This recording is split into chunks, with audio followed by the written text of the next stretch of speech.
It's time to move.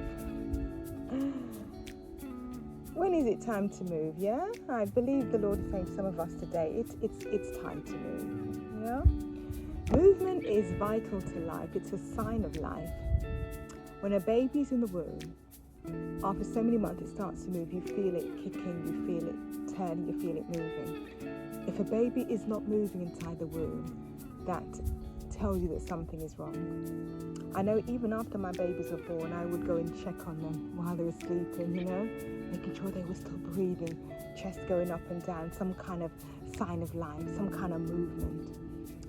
And even when people have been suffered a head injury, one thing I've been told is that you need to keep them talking, about anything. Just keep them talking, because otherwise they might go into some kind of coma, and not come out again. Movement. The Dead Sea is the lowest point on earth. Now that is dead because water goes in to the Dead Sea, but no water goes out. So there's no life, nothing can live in there because there's no movement, It's just taking in, but there's no water going out. So movement is a sign of life. There are different moves that the Lord is talking to us about today. Sometimes it's about moving home. Sometimes it's about moving jobs, changing your job, moving to a new city, moving to a new country, even changing church, moving schools, even position. Sometimes you're sitting down and you just need to get up, just move.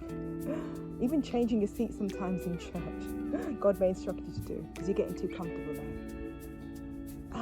Launching out into a ministry.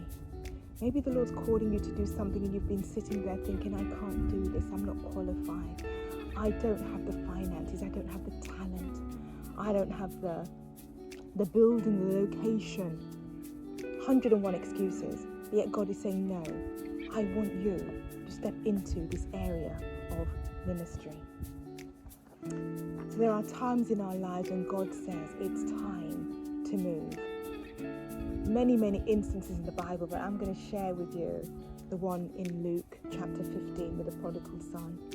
And in verse 18 he said, I will arise and go to my father, and will say unto him, Father, I have sinned against heaven and before thee. He had left home, he had made a move, perhaps a move in the wrong direction, because he ended up in the wrong place, in the wrong company, riotous living, wasting his time, wasting his money, ending up in a very serious situation.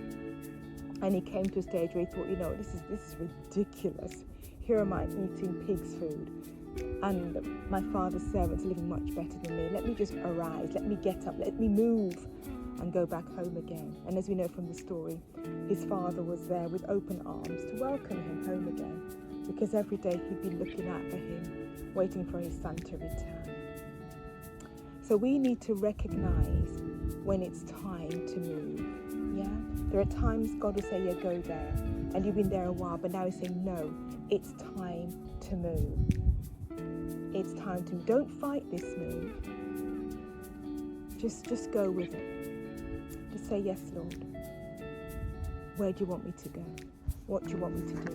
And be willing and be obedient.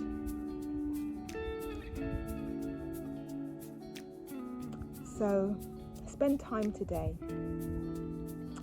seeking God, going deeper into the things of God and finding out, Lord, what moves do I need to make in my life? What are the areas you're saying to me, move?